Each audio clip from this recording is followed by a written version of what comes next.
welcome to Midday Update. Coming up are the headlines for the day.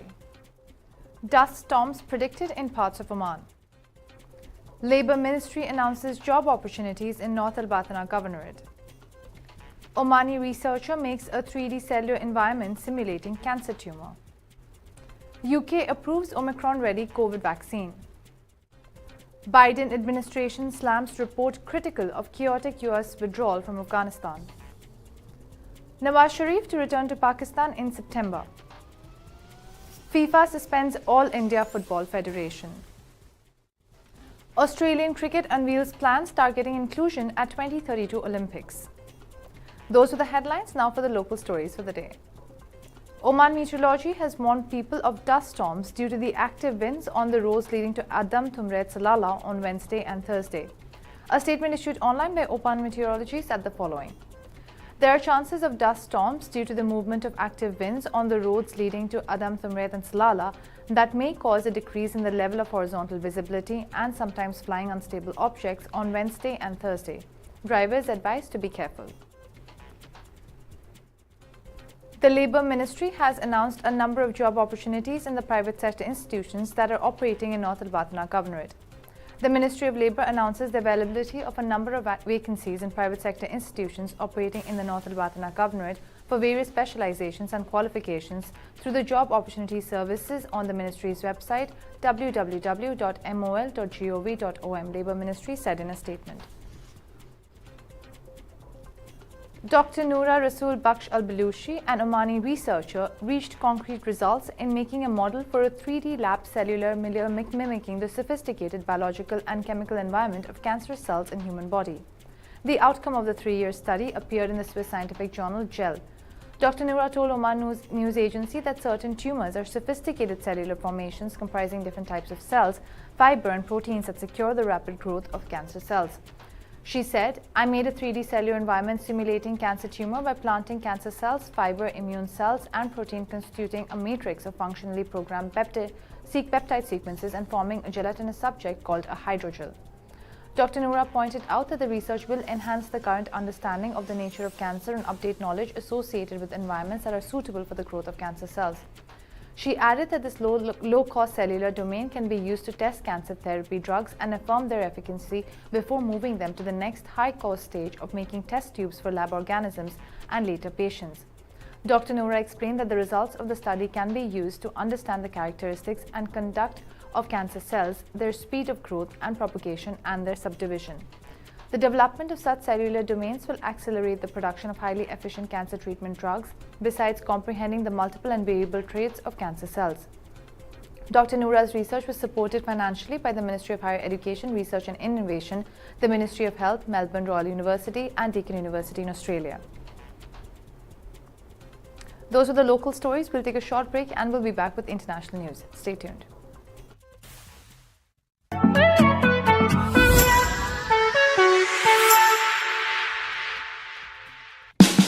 Oman's largest online supermarket now has no minimum order limit. From grocery to household items, Rafiq has everything that you want. Enjoy worry-free shopping with over 8,000 products to choose from and get it delivered straight to your doorstep. Rafiq, you order, we deliver.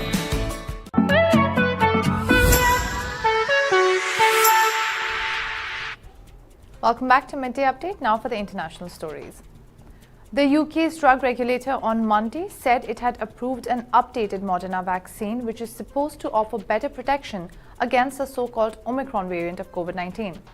The Medicine and Healthcare Products Regulatory Agency said in a statement that it had approved the vaccine for adult booster doses after it was found to meet the UK regulator standards of safety, quality and effectiveness. As in late 2020, when the UK rushed to become the first country to approve the first COVID vaccine, the MHRA decision came ahead of pending ones expected soon from European regulators, amongst others. Moderna calls the new vaccine bivalent because it is designed to stimulate an immune response against two different antigens, both the original COVID variant and the first Omicron or BA.1 variant, which has demonstrated a degree of resistance to existing vaccines. The MHRA's top officials said the approval did not mean that existing COVID vaccines were no longer useful, however. The first generation of COVID-19 vaccines being used in the UK continue to provide important protection against the disease and save lives, MHRA's Chief Executive June Rain said. What this bivalent vaccine gives us is a sharpened tool in our armory to help protect us against the disease as the virus continues to evolve. The Biden administration has slammed a new report by the Republican Party assessing the chaotic US withdrawal from Afghanistan. The memo, which came in response to the GOP report, has put the blame on former US President Trump for securing a 2020 deal with the Taliban to evacuate the US from the region by May 2021. This partisan report is riddled with inaccurate characterizations, cherry-picked information, and false claims. It advocates for endless war and for sending even more American troops to Afghanistan. And it ignores the impacts of the flawed deal that former President Trump struck with the Taliban. National Security Council spokesperson Adrian Watson said in a memo. Watson said the United States does not need a permanent troop presence on the ground in harm's way to remain vigilant against terrorist threats or to remove the world's most wanted terrorists from the battlefield. The NSC official even went to blame former President Trump's 2020 agreement with the Taliban that she says empowered the Taliban, weakened our partners in the Afghan government, and committed to withdrawing our troops a few months after President Biden's inauguration with no clear plan for what should come next. A Pakistan federal minister has claimed that former Prime Minister and Pakistan Muslim League Nawaz leader Nawaz Sharif would return to the country in September. After Shehbaz Sharif, brother of Nawaz Sharif, became the Prime Minister in April, PMLN leaders were hoping for the party's leader's early return, sources reported. In 2018, an accountability court sentenced Nawaz to 7 years in prison in the Al Aziza Steel Mills corruption reference, while he was also sentenced to a total of 11 years in prison and slapped a £8 million fine in the Avonfield Properties reference. Subsequently, in 2019, the Lahore High Court, after suspending his sentence, allowed Nawaz to go abroad for medical treatment. He departed for London on November 19, 2019, and since then he never returned to the country. Sharif, who is in self-imposed exile in London on medical grounds, will be looking to make a comeback as the PMLN government is considering relevant legislation to ease the former PM's return. The coalition government is looking to make relevant amendments that would help repeal the ban imposed on Sharif by a Supreme Court judgment in the Panama Papers case against him. Speaking at a press conference in Lahore, Pakistan Federal Minister Javed Latif said a level playing field in Pakistani policies was impossible without Nawaz's presence. The minister said that people had expressed their opinion and now wished for Nawaz's return. He said the PMLN would not allow the former PM to go back to jail upon his return. Latif also claimed that his party chief was disqualified on the instructions and directions of former Chief Justice of Pakistan Saqib Nisar.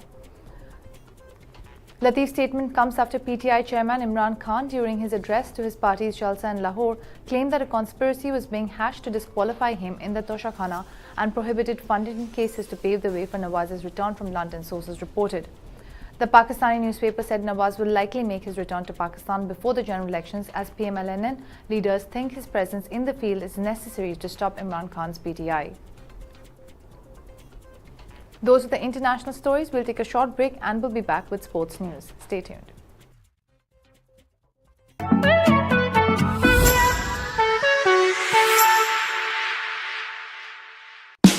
Oman's largest online supermarket now has no minimum order limit. From grocery to household items, Rafiq has everything that you want. Enjoy worry-free shopping with over 8,000 products to choose from and get it delivered straight to your doorstep. Rafiq, you order, we deliver.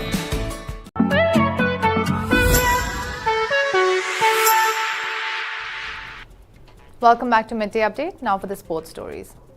FIFA has suspended the All India Football Federation with immediate effect, citing undue influence from third parties. The Bureau of the FIFA Council has unanimously decided to suspend the All India Football Federation with immediate effect due to undue influence from third parties, which constitutes a serious violation of the FIFA statutes, FIFA said in a statement.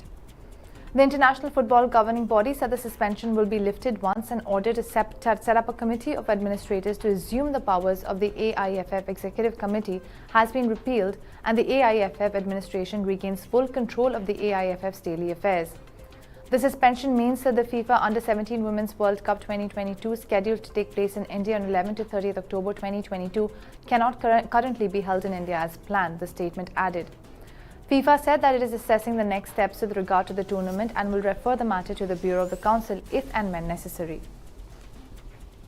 The governing body said that it is in constant constructive contact with the Ministry of Youth Affairs and Sports in India and is hopeful that a positive outcome to the case may still be achieved. Cricket Australia announced a 5-year blueprint to expand participation and advocate for the inclusion of the sport at the 2032 Olympics to be held in Australia's Brisbane. The Where the Game Grows plan released on Monday will govern the organization's decision-making to strengthen the engagement between fans and players, produce world-class teams and establish a framework for the game's positive social impact. The plan set a target to double the number of children aged 5 to 12 playing the game to 210,000, over a quarter of which will be girls over the next 5 years. It will also look to support cricket's inclusion at the 2032 Brisbane Olympics, enhancing the global impact of the sport. The plan will help support the delivery of international cricket events, including the implementation of a minimum of 3 events from the International Cricket Council in the next 5 years.